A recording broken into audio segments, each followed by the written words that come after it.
This is your Apex Legends Global Series Autumn Circuit online tournament number 2 recap. I'm Kate. Let's get into it. We kick things off yet again in our North American region with Rogue as our defending champions from the last tournament, as well as defenders of their rock in game number 1. HPS tries to hold off TSM on the last push into the zone, and the fight is just bloody enough for Rogue to clean up the low health stragglers as they carry momentum from the last tournament into this game 1 win. Head on over into game 5. Rogue is sitting in a relatively comfortable first place, but an unsuspecting team is knocking on their door. Team DidWeMakeIt certainly tried to do just that as they pushed Rogue in the last circle and forced a hard 3v3 fight.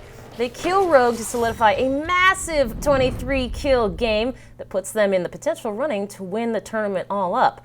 Now, as we close out on our NA region, Rogue comes into the last game sitting in first, looking to be the clear winners, with lots of contending teams around them dead early.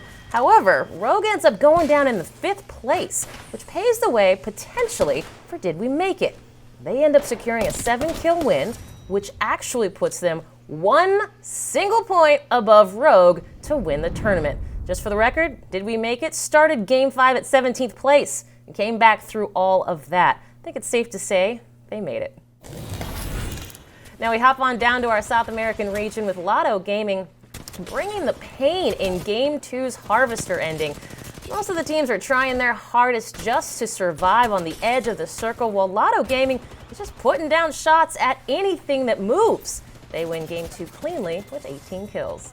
LTG isn't quite checked out after that game. Fast forward to Game 5, where they continue to carry that momentum, similarly as all the remaining teams are duking it out for any potential cover available. LTG is lurking below the wall, waiting to strike as CPTL makes their last push into Brazuca's team. LTG come out with another double-digit kill game at 12 kills, first place, and they go on to win the rest of the South American Grand Finals.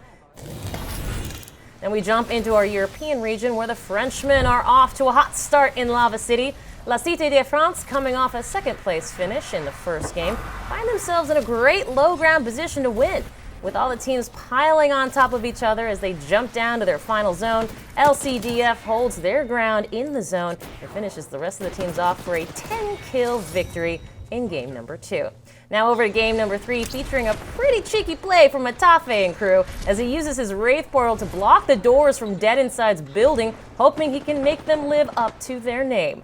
This was a small stepping stone for Orgless and Hungry to take the win in game 3, as well as win in game 4, both with double-digit kills. That'll help them eventually to win the whole tournament and qualify for playoffs.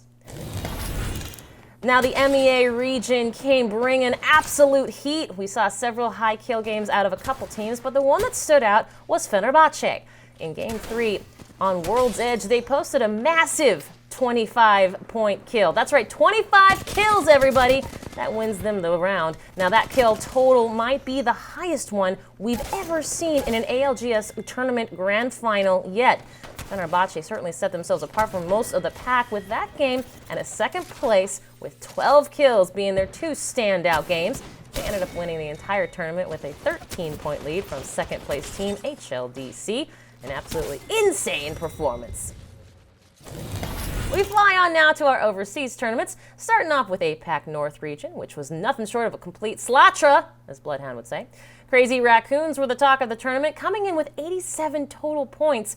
Meanwhile, 2nd place team Fennel only had 47. It's worth mentioning Crazy Raccoons had 3 first-place finishes out of the 6 games.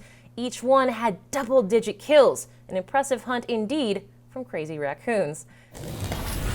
The other regions weren't the only ones that were fragging out heavily. Our APAC South teams came for blood as well. Game 4 ends with Team Headhunters pushing the final building where multiple teams are clashing and cleaning up almost every single one. Waltzy goes down in the last fight, but proves he's not out by still communicating with his team that Roz is running up on them. They clean him up easily for that big 15-kill win.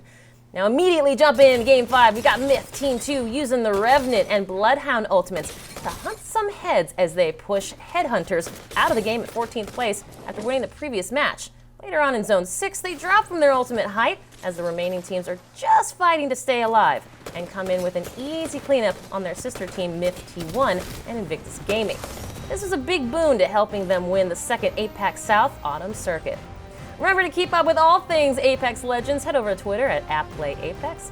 And of course, playapex.com/ALGS. Looking to be part of the action? Head to battlefy.com/ALGS.